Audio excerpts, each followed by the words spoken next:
What's up guys, Ruben here, and today I have an unboxing of the Samsung Galaxy S3, the Samsung Galaxy S2 predecessor from last year, debuting at Earl's Court in London on the 2nd of May and released on the 28th of May in Europe.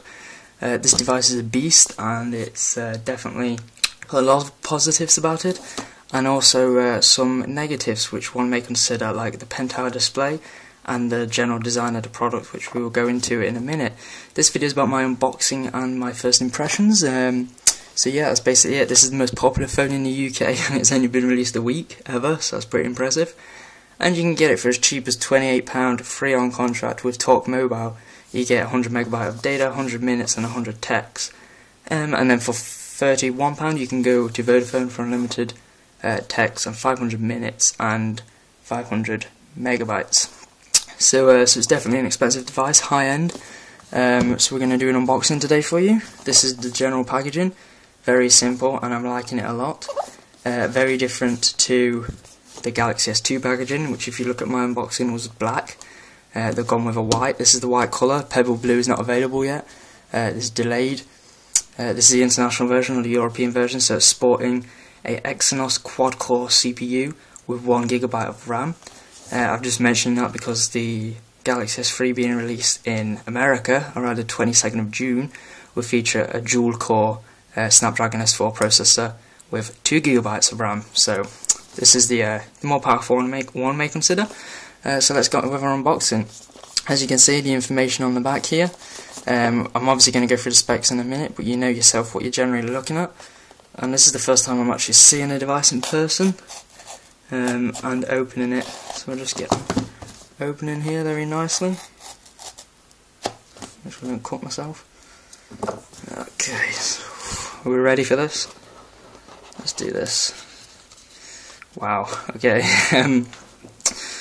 Let's take out the device here, and I'm liking it already. I haven't even really looked at it. We'll put that to one side a minute. I'm going to see what else we get in the box. So we get a quick start guide. This is UK edition of the phone, by the way, if you can't tell by my accent. So we have quick start guides. We don't really care about that. Oh, a nice, well, maybe not nice, but average headset with inline mic and volume control. They're in-ear headphones. You can see that. I don't really want to open them yet, but there you go. We also have extra earbuds for the earphones, if you're into using Samsung stock earphones. Our UK plug adapter. Obviously this will vary by region. These are Samsung's new plug adapters. It was first released, I believe, with the Galaxy Note, as you can see there. 3-pin UK plug adapter with USB on the top, which can be used in combination with our USB sync cable, USB to micro USB, which, as you know, I'm sure you know how to use it to charge and to sync. So that's basically it. Very simple packaging, very nice packaging actually. Nothing else in it. We'll put that to one side now. Here's the battery. Let's take that out. This is a 2100 milliamp battery. Is that the focus there? So that's very nice, very strong, not strong, sorry, very powerful for the device. And this is the device itself. So like I said, it's a very nice device. So I've got a 4.8 inch HD 720p display, sporting a 1200 by 720 resolution, Super HD AMOLED technology, no Super AMOLED Plus, but it's Super AMOLED HD. And I'm going to talk about the display, because one of the negatives of this device was that it's using a pen-tower matrix display, which is supposed to decrease the image quality, and you're supposed to see pixels a lot worse. So we'll see how that goes. This was designed by nature, apparently. That was Samsung's focus on this device, that it's more for the people and not for the specs, even though it is sporting some pretty awesome specs. So I'll just take the plastic off here. First impressions of the design. It's interesting. I haven't put the battery in yet, but it feels very plasticky but premium at the same time. I didn't know if I was going to like this design, and I know that's a negative for many people, just simply because it does look a bit ugly and a lot like the first Galaxy S. But I'm liking it. It's not bad. It's not bad at all. Compared to the Galaxy S2, it's a bit nice to have those round edges. Definitely impressive, not too bad. So we'll go around the device now and give you a quick hardware tour. As you can see, we have our chrome accent around the whole of the device. Very nice. We have our special plastic, which Samsung are dubbing as a polycarbonate plastic, as you can hear. So yeah, that's, like I said, very plasticky feeling. This is the white edition, as you can see. So yeah, front of display, as I told you, HD Super AMOLED display. Supposed to be very nice, but like I said, punch-out matrix, so we'll talk about that in a minute. At the bottom, we have our physical home button, along with two capacitive buttons, not on screen, but capacitive buttons, settings or menu and back. Funny that even though this is running the latest version of Android Ice Cream Sandwich, they're not sporting the on-screen buttons like they did with the Galaxy Nexus. So that's interesting. At the top we have our 1.9 megapixel front-facing camera, and then we have our proximity and light sensor, etc, etc, along with a very nice speaker grill up top for calling, Samsung logo underneath. We go to the left hand side, we have our volume up and down, very tactile response, seems nice. The bottom we have our micro USB port with mic port hole, again standard, and the power button is on the side, which is very nice for Samsung phones, I do like that. And then on the top we have our another mic for noise cancellation and phone calls, and a 3.5mm headphone jack. On the back, like I said, it's the plastic with our Samsung logo. We have our speaker up here, just a single speaker, not stereo speakers, just the one. 8 megapixel camera with wide angle lens and 1080p HD video. It's supposed to be a very good camera, and a single LED flash. So that's basically it. We'll just see if we can put in the battery here and have a look on the inside. So we'll just pull this off. I don't want to kind of break it. Yep. Just first thing is, this is as you can see, it's Samsung's signature, if you like, plastic, which they have on all their high-end devices now. Seems to make the devices thinner. This device is 8.6mm thin, so it's pretty thin. A bit thicker, funny enough, than the Galaxy S2, at 0.11mm thicker than the Galaxy S2, so that's interesting, but it may feel thinner because of the ergonomic design in the hand and its rounded corners.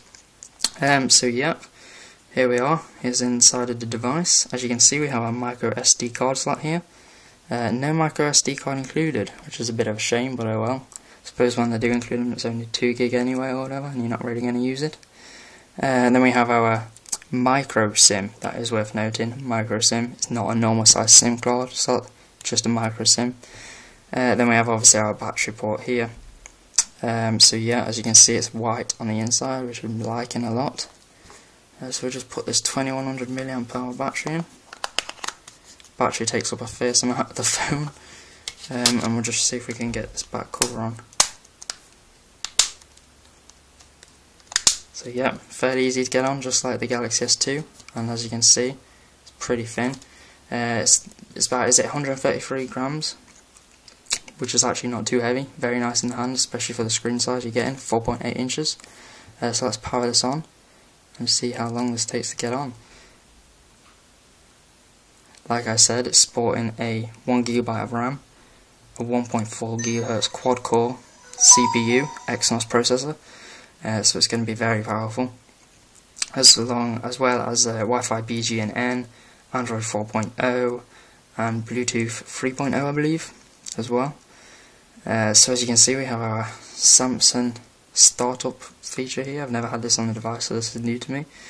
As you did see at the beginning there was an LED light at the top here, hidden, which is very nice.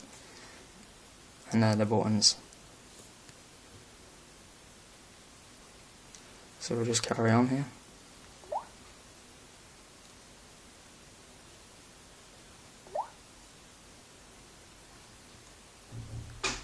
Okay, I'm wondering, should I skip this or not? I'm pressing back, but it seems to just be skipping for some reason. We'll select a time zone here. Something I did want to wonder was what the display is like, because it's not picking up. Okay, whatever, we'll just go and done.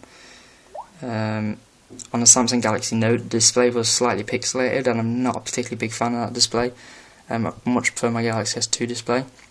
But so far, first impressions are it's looking pretty nice.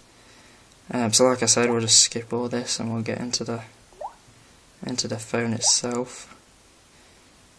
Obviously, you get 50 gigabytes free of Dropbox for 2 years. Then you do have to start paying yourself. So that's interesting. The internal memory on this device is 16 gigabytes, so still plenty in there, as well as the micro SD card to expand even further. Okay, so it's saying it's ready now, and these are just directions of how to use the whole phone if you're not used to Android. So we'll just go straight in here and turn the brightness up a bit, and I'll show you what it's like. I'll turn that horrible noise down as well. Not a big fan of that. Display brightness. Okay, so first impressions actually are pretty nice. I'm liking this display. Seems to be pretty good actually, not bad at all. Definitely a lot better than my my Galaxy S2, but I can see pixels. Maybe I'm just being picky here, probably am. But it's a nice display. See if you can get to see it here. Camera might not focus that close. There we go. But it's not a bad display at all, very vibrant in colour, and obviously because it's not that AMOLED Plus, colours aren't going to be overly saturated, but they're going to be super saturated compared to the Super LCD 2 technology used in the HTC One X. So as you can see here in my hand, it's pretty big. It's a nice size, I'm liking it already. I think around 4.8, 4.7 inches is a sweet spot for me. I have a Galaxy S Wi-Fi here, which has a 5-inch display.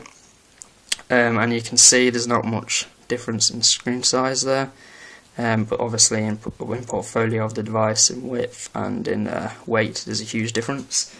But like I said, the design is intriguing. It's obviously suited for some people where it isn't the others.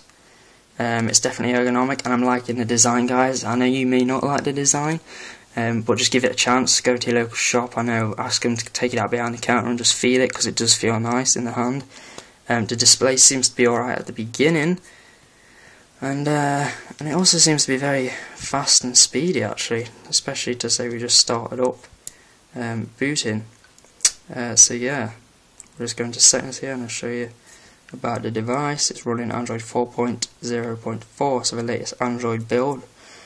So that's very nice, and like I said, it's a speedy device, very nice, and I'm liking it a lot. So stay tuned and subscribe and like this video if you like this unboxing. I've got more videos to come, including a walkthrough of the software, TouchWiz, the new version of TouchWiz, and also comparisons against the Galaxy Note, Galaxy S2, benchmarking and other videos. So thanks for watching, guys. Peace out.